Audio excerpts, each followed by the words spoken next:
A máquina de guerra alemã da Segunda Guerra Mundial ganhou uma reputação aterradora como um motor brutalmente eficiente e devastador de destruição e morte. Bem, você não verá nenhuma evidência disso neste vídeo. As Wunderwaffe projetadas pelos nazistas, que literalmente significam armas milagrosas, incluem alguns dos projetos de armas mais loucos, insanos, estúpidos e ridículos já colocados no papel. A maioria dessas Wunderwaffe, como você está prestes a ver, eram tão inúteis quanto eram loucas. Muito inviável para construir, ainda mais para produzir em massa. A maioria das Wunderwaffe nunca sequer se tornou protótipos. Absorvendo enormes quantidades de dinheiro e experiência técnica, esses dispositivos exóticos consumiram enormes quantidades de recursos alemães, enquanto produziam muito pouca vantagem tática ou estratégica em troca. Neste episódio, vamos mergulhar fundo no mundo estranho e maluco da Wunderwaffe nazista, focando nos projetos mais loucos, alguns dos sonhos mais insanos de mentes militares já transformados em protótipo. Bem-vindo ao Guerras do Mundo.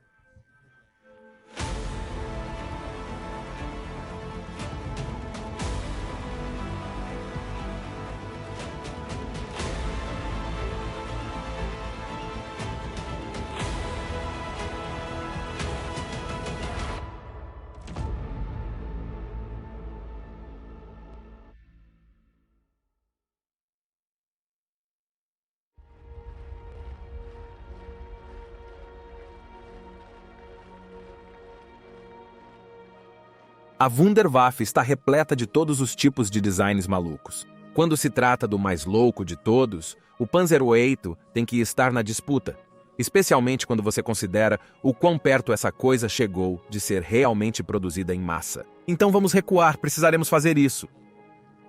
O Panzer VIII era um tanque super pesado, pesando 188 toneladas, facilmente 4 vezes mais pesado que os tanques mais pesados usados em campo na época.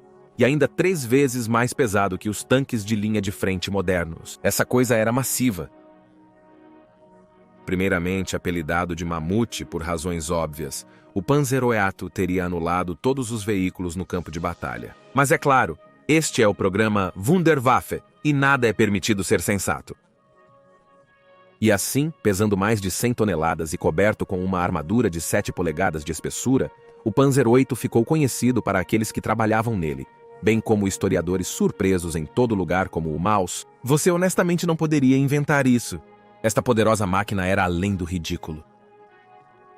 Originalmente armado com uma arma menor, os designers do Maus visavam manter a besta abaixo de 100 toneladas. Simplesmente impossível.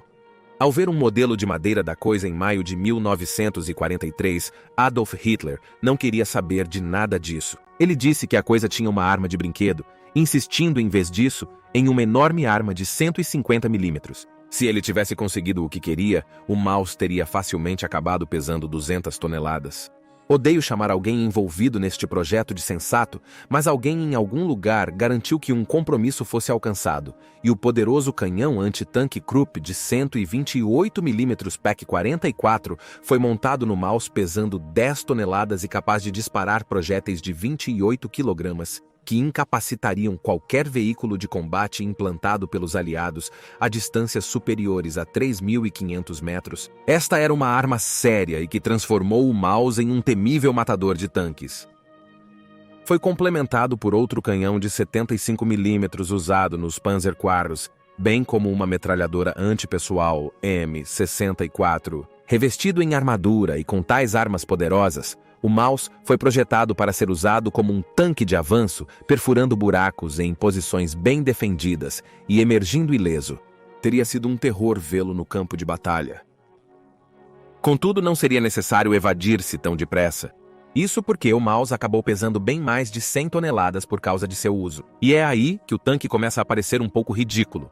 Porque mesmo que alguns motores bastante grandes, batidas de 12 cilindros convertidas de designs, usados em aeronaves estivessem disponíveis para uso, essas coisas eram enormes e ajudariam a garantir que o Maus estaria cheio de problemas mecânicos. Apesar de produzir tanta potência quanto um Bugatti Veyron, a velocidade máxima do Maus era de tranquilos 19 km por hora. Hitler exclamou quando viu os projetos.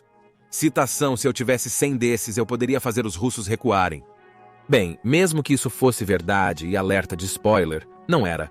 Ele não estaria enviando os russos para lugar algum com pressa. Todo comandante de tanque que viu essa coisa sabia que seria inútil. Muito lento, muito vulnerável a ser atacado em pontos fracos e muito caro. Para cada um desses construídos, 6 ou 7 tanques Tigre veículos de eficácia indiscutível em combate teriam que ser sacrificados. Deve ter sido uma cena sombria quando todos se reuniram para discutir os planos para o Maus, Hitler, delirando sobre como eles poderiam mudar a guerra e sonhando com tanques pesando mais de 1000 toneladas e os generais e oficiais ao seu redor, com experiência de combate, plenamente conscientes da inadequação desta arma e de quão desesperadora era a situação deles. Alguns protestaram, mas a maioria permaneceu em silêncio, com muito medo de se opor à vontade do Führer. Apenas 2 protótipos do Maus foram construídos e nenhum deles viu combate. Outros quase foram construídos, mas abandonados, seus enormes carcaças deixadas nos pisos das fábricas. Se tivessem, no entanto, provavelmente teriam tido pouco sucesso. Esses tanques massivos teriam sido alvos fáceis para as forças aéreas aliadas, que tinham controle total dos céus nas fases finais da guerra. No geral, é justo dizer que o Panzer VIII Maus foi um projeto falho e louco do começo ao fim. Tanques maiores foram propostos como o Wunderwaffe, incluindo o Land Cruiser P-1000 Rato de 1.500 toneladas, mas nenhum chegou perto de se tornar realidade como o Maus. Se a Alemanha tivesse tempo para construí-los, os recursos para fazê-los e a infraestrutura necessária para movê-los, talvez eles pudessem ter sido algo espetacular, mas a Alemanha não tinha nenhuma dessas coisas. Em 1944 e 1945, a Wehrmacht mal possuía combustível para sua frota de tanques existente, quanto mais para essa monstruosidade. Isso faz do Maus verdadeiramente uma das Wunderwaffe mais absurdas que quase chegou à produção em massa. E uma incrível história de EC da Segunda Guerra Mundial. Uma série de propostas para navios de guerra que superavam todos os outros em tamanho.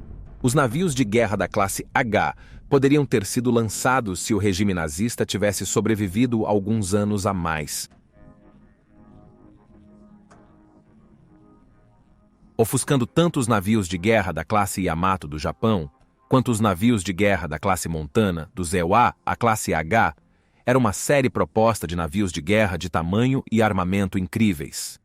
Totalizando cerca de 6 plantas, a série H de navios de guerra foi feita para um único propósito, e apenas um, a destruição da Marinha Real Britânica.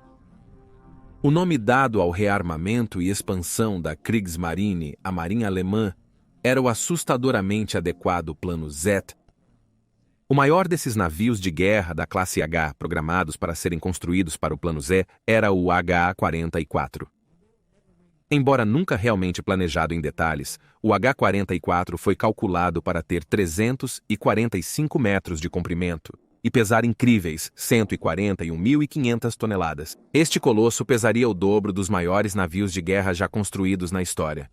Os temíveis navios japoneses Yamato e seus navios irmãos. Na verdade, o A-44 teria sido tão grande que, se construído, não haveria um porto em toda a Alemanha grande o suficiente para acomodá-lo. O temível encouraçado, o Bismarck, que afundou o poderoso capuz em um dos confrontos mais icônicos da história naval, tinha apenas 1/3 do tamanho do H-44. Essa coisa teria sido um monstro. Mas e daí, se os encouraçados da classe H fossem tão longos e pesados quanto um porta-aviões nuclear moderno do ZEUA? Vamos falar sobre as armas. Bem, quando se trata de poder de fogo, a engenharia alemã raramente decepciona, e a classe A não foi exceção. Com um armamento proposto de 8 canhões de 508 mm, o H-44 provavelmente seria capaz de disparar projéteis pesando até 1.900 kg cada um.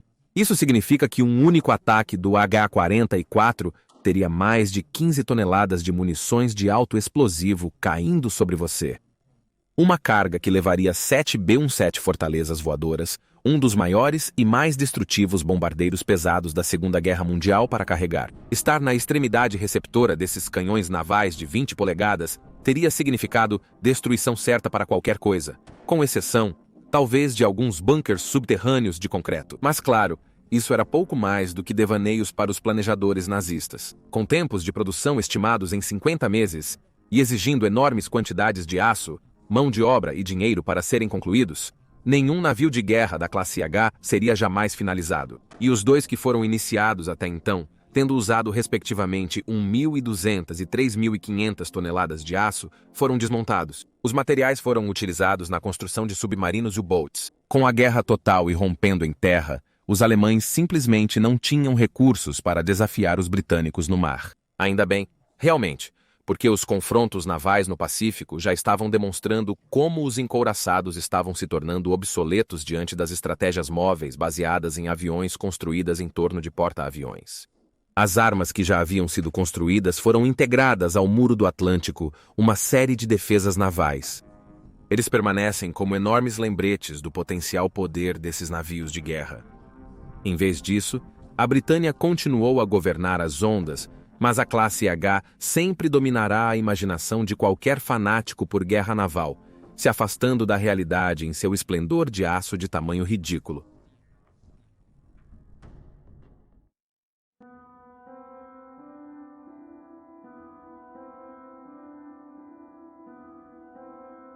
Neste ponto, deve estar bastante claro que os nazistas perseguiram todos os tipos de programas de armas ambiciosos e impraticáveis durante o curso da Segunda Guerra Mundial. O Messerschmitt Me-163 foi talvez o melhor exemplo disso. O primeiro e único avião de combate movido a foguete já construído, e o primeiro avião pilotado que poderia exceder 1.000 km por hora, um recorde que não seria quebrado por 10 anos a propósito, o incrível avião ganhou seu apelido, o Cometa A, atravessando o céu em um rastro de glória. Os nazistas há muito tempo eram pioneiros na tecnologia de foguetes, e embora também estivessem expandindo os limites no uso de turbojatos, as possíveis aplicações de foguetes em aeronaves capturaram suas imaginações. Sem a necessidade de absorver ar, apenas queimando os propelentes que carregavam, os aviões a foguete tinham o potencial de serem incrivelmente rápidos. E em meados da década de 1940, com as cidades alemãs sendo arrasadas por onda após onda de bombardeiros aliados, os nazistas estavam desesperados por algo novo. O Me-163 Cometa era essa resposta, e essa coisa merecia seu apelido. Não se iluda com sua aparência robusta. Esta coisa era cegamente rápida pelo padrão de sua época, capaz de atingir até 700 milhas por hora. Aparentemente quase arrancou seu estabilizador vertical no processo. Nessas velocidades, o Cometa era mais que o dobro da velocidade de muitos pilotos de caça aliados, que raramente passavam de 350 milhas por hora. Um piloto americano, ao ver um atacar seu esquadrão, disse que o Cometa era, cito, como um morcego saindo do inferno, armado com canhões de 20.000 MG-151, bem como alguns canhões duplos de 30.000 MK-108. O Cometa poderia derrubar um avião de caça com um único golpe e um bombardeiro com alguns mais. No entanto, eles teriam que fazer esses tiros valerem a pena, porque ao criar um impulso tão incrível, essa coisa consumia combustível e o consumia rapidamente. Ao atingir sua velocidade superior a 1.000 km, o Mi-163 ficava sem combustível em apenas 2 minutos, após o que planava de volta para aterrissar. Consequentemente, os pilotos tinham uma única chance e apenas uma de acertar seus alvos. Em cabines não pressurizadas, experimentando forças G que ameaçavam muitos com a inconsciência e tendo que alinhar tiros com aviões que viajavam muito mais devagar do que eles, você pode imaginar o quão difícil isso seria. E os perigos? Temos que falar sobre o quão perigosos eram esses Mi-163. Afinal, um cometa não é apenas rápido, mas também um sinal de um desastre iminente. Cheio de combustível de foguete volátil e ainda desenvolvendo tecnologia, o Mi-163 era tão propenso a explodir quanto a ser abatido. Não é de se admirar que os pilotos alemães não estavam fazendo fila para ter a oportunidade de pilotar essas coisas. O propelente, uma mistura química conhecida como C-Stoff, era corrosivo, tóxico e extremamente volátil quando misturado. O designer do avião, Alexander Lippisch, disse sobre isso, citação: "Se você colocar seu dedo nele, então você só tira o osso." Mi-163 explodiriam quando na pista, preparando-se para decolar, bem como por pequenas quantidades de danos durante o voo. O produto químico tóxico frequentemente feria as tripulações do avião, e um infeliz piloto, Sr. Joseph Oss, foi completamente dissolvido quando a linha de combustível se rompeu. Parecia que os nazistas estavam ultrapassando os limites em todos os tipos de campos, incluindo as maneiras mais macabras de se matar. Não é surpresa alguma que os pilotos e tripulações alemãs chamavam essas coisas de máquinas do inferno. Então, esse avião maluco movido a foguete era realmente bom?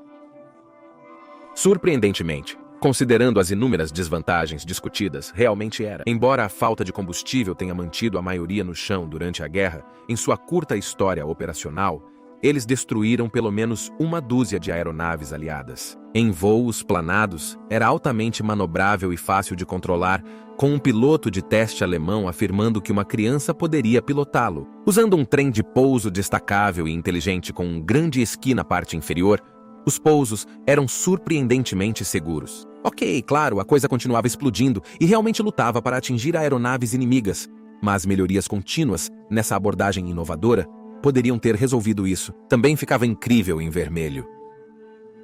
Não exatamente um sinal de proeza em combate, mas é algo que eu não poderia deixar de mencionar. No entanto, quando você considera os custos, essa imagem parece muito menos cor-de-rosa. Dos 364 cometas construídos, menos de um quarto foi usado. Pense no tempo e esforço que foram investidos na pesquisa e criação desta coisa, nos testes de protótipos, na distração que causou nas fábricas e aeródromos. Tudo isso foi um custo que a Força Aérea Alemã, em menor número e menos armada, não podia arcar. No entanto, vamos encerrar com uma nota diferente, com uma história entre muitas, que demonstra o quão incrível e à frente de seu tempo era o Mi-163. É 10 de abril de 1944 e 100 bombardeiros aliados estão voando em formação apertada, carregados de bombas para serem lançadas na cidade de Leipzig. O tenente Fritz Kelb, preso a um cometa, decola em resposta. Completamente sozinho, ele voa até a vasta nuvem de bombardeiros em velocidade vertiginosa e, se aproximando da aeronave líder por baixo, dispara seus canhões a uma distância extraordinariamente próxima. Em uma nuvem de fumaça e fogo, este bombardeiro é instantaneamente obliterado. Infelizmente, nenhuma foto ou vídeo captura este incrível momento não documentado. Os caças Mustang se apressam para reagir e expulsar o intruso, mas Kelb coloca o nariz do cometa para baixo com força e corre de volta para a segurança, seu avião já enegrecido e danificado pelos estilhaços do bombardeiro destruído. Um homem enfrentou um exército aéreo e eles não tinham nada em resposta. Nenhum piloto daquele esquadrão aliado poderia ter saído desse encontro sem sentir que, pelo menos em termos de velocidade, eles estavam completamente superados. E com isso, encerramos este vídeo sobre a Wunderwaffe nazista, as tentativas mais corajosas e insanas de criar armas vencedoras de guerra já vistas na história. O Panzer VIII, Maus, os encouraçados da classe H e o Mi-163 Cometa permanecem ícones até hoje. Testemunhos do poder da invenção, especialmente quando as sociedades enfrentam situações desesperadoras, mas eles são apenas 3 de muitos. Centenas de Wunderwaffe foram propostas durante as décadas de 1930 e 40, variando desde tanques do tamanho de navios, armas com habilidades notáveis, até mesmo armas espaciais. Por favor, deixe um comentário abaixo com suas próprias reações e nos informe se você quer mais vídeos sobre diferentes invenções Wunderwaffe. Lembre-se também de curtir este vídeo e se inscrever para apoiar o canal. Obrigado por assistir e te vejo na próxima vez.